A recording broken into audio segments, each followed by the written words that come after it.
त्यांच्या चरणाशी नतमस्तक झाला का तर या लाल मातीनं मोठं केलंय. पाया पडतो फक्त पैलवान आणि एक वारकरी संप्रदाय, नाहीतर इतर ठिकाणी हाय हाय पाय पाय पाय जाई इंस्टाग्रामवर. इंस्टाग्रामवर तर त्या देवा थापाचं नेपाळ पेटलं. पंतप्रधानाला हेलिकॉप्टरला लोंकाळ जावं द्या ज्यांना द्यायचं ते. कुस्ती सुरू झाली. पोलादी मनगटाला भिडली. डोक्यातल्या विचारांना कुस्तीला प्रारंभ झाला. गर्दन खेच सुरू झाली. अमित कुमार हरियाणा केसरी. ताकदीला जास्त आहे पण चप्पल चित्त्याच्या गतीनं कुस्ती खेळणारा.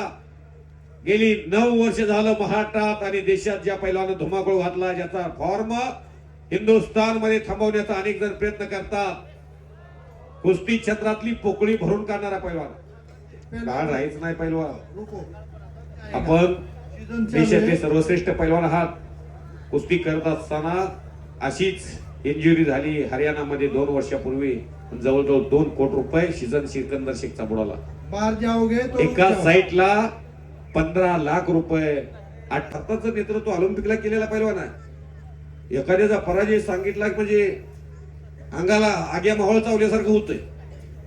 पण कुस्ती क्षेत्रातले पराजय सुद्धा तुम्हाला मोठे करतात.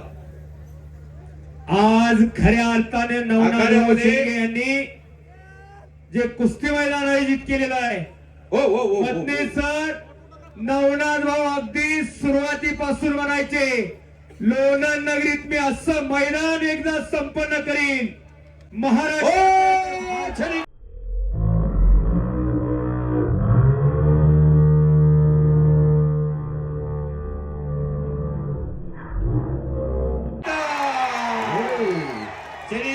डावावरती अखंड हिंदुस्थानचा बेताज बादशाह सिकंदर शेख. पत्रकार बंधू सिकंदर शेख तारीफ कोल्हापूर छडी टांग्यावरती विजय झालेला. जय श्रीराम. बजरंग बलीची. लोणंद केसरी 2026 8 फेब्रुवारी. सिकंदर शेख लोणंद केसरी मानाच्या गदेचा मानकरी ठरलेला. अशा पद्धतीनं उत्कृष्ट कुस्त्याचं जंगी मैदान अतिशय शांत पार पडण्यासाठी नवनाथ शिंदे पैलवान आणि लाल माती कुस्ती केंद्रात तुम्ही सर्वांनी साथ दिली.